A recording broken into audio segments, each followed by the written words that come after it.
नमस्कार, आपका हार्दिक अभिनंदन एस्ट्रो कुंडली यूट्यूब चैनल में। मित्रों, यदि आप हमारे साथ जुड़े रहना चाहते हैं तो एस्ट्रो कुंडली यूट्यूब चैनल को सब्सक्राइब करें, अपने मित्रों में शेयर करें। वीडियो पसंद आता है तो लाइक करना ना भूलें।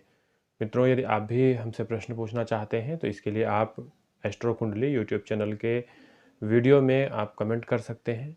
हम वहाँ से भी आपके प्रश्नों का चयन करके निःशुल्क ही आपके बारे में बताते हैं। दूसरा यह है कि आप हमसे सीधे बात करना चाहते हैं तो इसके लिए आप हमें व्हाट्सएप करें। यहाँ पर आपको हमारी पेड सर्विस का यूज करना होता है। मित्रों, आज का कार्यक्रम निःशुल्क कुंडली विश्लेषण पर आधारित है। तो आइए लेते हैं आज की पहली कुंडली, देखते हैं किन लोगों की कुंडलियों का चयन किया गया है। पहली कुंडली है शालिनी सिंह जी की, और इन्होंने अपने भाई के बारे में प्रश्न किया है कि शादी कब तक होगी भाई की, लव होगी या अरेंज होगी। और जो डिटेल बताया है वो आपके सामने स्पष्ट है सभी के। बर्थ प्लेस मुजफ्फरपुर बिहार है, ये बिहार से इन्होंने प्रश्न किया है। शादी कब तक होगी, विवाह के कब तक योग बन रहे हैं। इस डिटेल के आधार पर आपकी कुंडली मेष लग्न की बनती है। चंद्रमा आपके कुंभ राशि में बैठे हुए हैं और एकादश भाव में ही युति है चंद्रमा और राहु की। अगर हम विवाह की बात करें तो विवाह के निश्चित ही आपकी कुंडली में योग बन रहे हैं और विवाह का जो समय है वो शुरू हो चुका है। और संभवतः नहीं कहेंगे, निश्चित ही अगले वर्ष आपका विवाह, आपके भाई का विवाह सुनिश्चित हो जाएगा 2021 में। और विवाह की कुछ स्थिति इस प्रकार से रहेगी। अच्छा परिवार मिलेगा, अच्छे परिवार में आपका विवाह होगा। रोजगार से भी धन की प्राप्ति करेंगे, बिजनेस रहेगा इनका। और पत्नी का बहुत उत्तम सहयोग मिलेगा, पत्नी से बहुत ज़्यादा अच्छी साझेदारी रहेगी, पत्नी के साथ में विचारों के साथ में मेल रहेगा। पत्नी इनको अपने जीवन में सपोर्ट करती हुई पाई जाएंगी। कभी कभार थोड़ी बहुत समस्याएं आ सकती हैं, कभी बंधन महसूस हो सकता है। जहाँ पर ज़्यादा केयर होती है वहाँ पर चीज़ें नियंत्रित दिखती हैं, बंधन में दिखती हैं। तो ये पत्नी के द्वारा इन्हें कभी कभार ऐसा महसूस होगा कि हमको बहुत ज़्यादा देखा जा रहा है, बहुत ज़्यादा हमें नियंत्रित किया जा रहा है। ऐसे एक स्थितियों का माहौल बनता हुआ दिखाई देगा। हालांकि विवाह के मामले में सारी चीज़ें शुभ हैं, विवाह की स्थिति भी बहुत अच्छी है। अगले वर्ष विवाह सुनिश्चित हो जाएगा। उपाय के लिए शुक्रवार के दिन छोटी कन्याओं में मिठाई जरूर वितरित करें और स्वयं भी खीर का सेवन करें।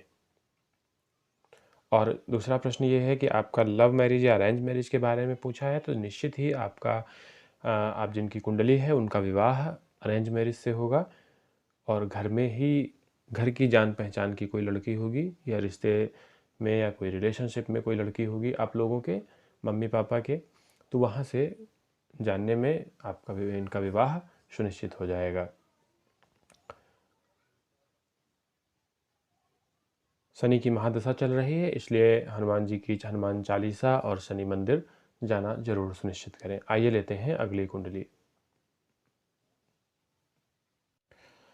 अगली कुंडली कार्तिक कुलश्रेष्ठा जी की है और इन्होंने जो अपना डिटेल बताया है वो है 1 सितंबर 2001 9:40 प्रातःकाल कानपुर से है।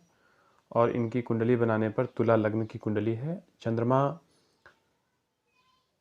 चतुर्थ भाव में मकर राशि में सुशोभित हो रहे हैं, अर्थात आपकी राशि मकर हो जाती है। वर्तमान समय में राहु की महादशा 2025 तक है। पढ़ाई के बारे में प्रश्न करते हैं।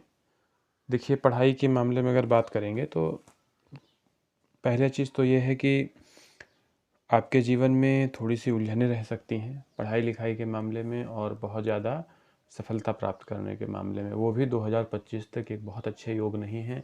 इस समय बहुत ज़्यादा व्यवधान उत्पन्न हो सकते हैं, आपको डिप्रेशन जैसी स्थितियों का भी सामना करना पड़ सकता है। शनि आपकी कुंडली में स्वामी हैं पंचम भाव के, और वह अष्टम होकर बैठे हुए हैं, चतुर्थ भाव के भी स्वामी हैं। तो कुछ त्रुटि के साथ में आपको विद्या का लाभ मिलेगा, कुछ पढ़ाई लिखाई का आपको लाभ मिलेगा। यदि आप बीटेक करना चाहते हैं तो आप आगे बढ़ें, निश्चित ही आगे बढ़ेंगे और आपको इस क्षेत्र में सफलता भी मिलेगी। लेकिन जो आपका भाग्य भाव है वहाँ पे पिशाच ये एक प्रकार का योग बनता है जिसे कि गुरु चांडाल योग के नाम से जाना जाता है।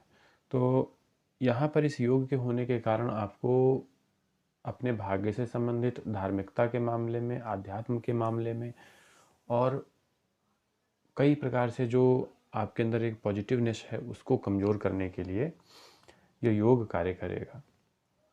और अभी तो महादशा भी चल रही है तो ये समस्याएं ज़्यादा रहेंगी। हालांकि आप एक अच्छे ज्योतिषी या अच्छे किसी व्यक्ति से मिलकर अपने इस दोष की शांति जरूर करवा लें।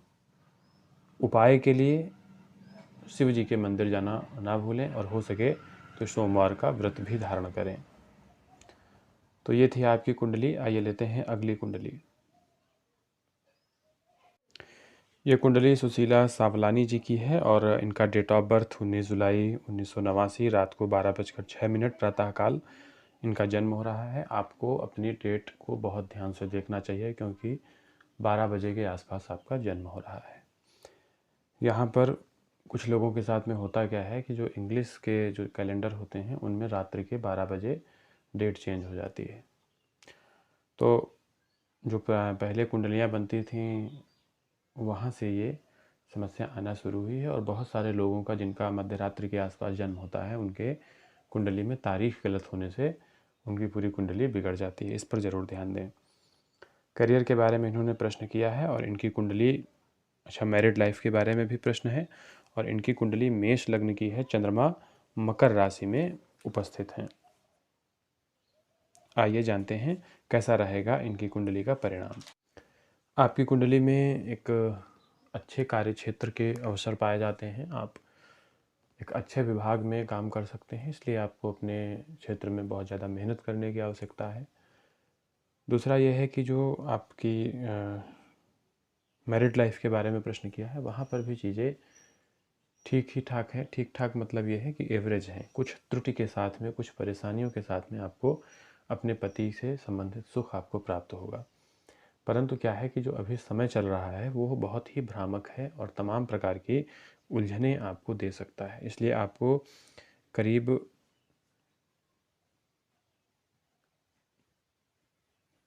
7 वर्ष सावधान रहना चाहिए। 2027 तक आपकी कुंडली में ऐसे योग बनते हैं जहां तक आपको भ्रामक स्थितियों का सामना करना पड़ेगा। तो अभी 2020 चल रहा है, आने वाले 7 साल आपको बहुत सावधानी से गुजारनी चाहिए क्योंकि इसमें कुछ ऐसी स्थितियां जन्म ले सकती हैं जो कि आपके रिश्ते के लिए हानिकारक होंगी। जितना ज़्यादा आप अपने पे भरोसा करेंगे, अपनी बातों को सुनेंगे, उतना ही आपके लिए अच्छा लाभ होता हुआ दिखेगा। वहीं पर अगर हम बात करें आपके करियर के मामले में तो वो मैंने बताया वो बहुत ही अच्छा है। यदि आप सरकारी नौकरी के बारे में तैयारी कर रहे हैं तो उसमें और भी अच्छे से करें और अच्छे से अपनी चीज़ों को, अपने टाइम को इन्वेस्ट करें। और बहुत ही अच्छे योग हैं कुंडली में, थोड़ा देर के साथ में अच्छी सफलता मिलने के योग दिखते हैं। उपाय के लिए आप सूर्य को जल दें और सोमवार के दिन दूध और भांग का मिश्रण भगवान महादेव को जरूर अर्पित करें। तो मित्रों, यह थी आज की कुछ कुंडलियाँ जिनके बारे में मैंने एनालिसिस किया और उनको बताया। यदि आप भी प्रश्न पूछना चाहते हैं तो कमेंट सेक्शन में अपनी बातों को लिखें, अपनी समस्याओं को लिखें। इसी के साथ में हम आपसे विदा लेते हैं। धन्यवाद।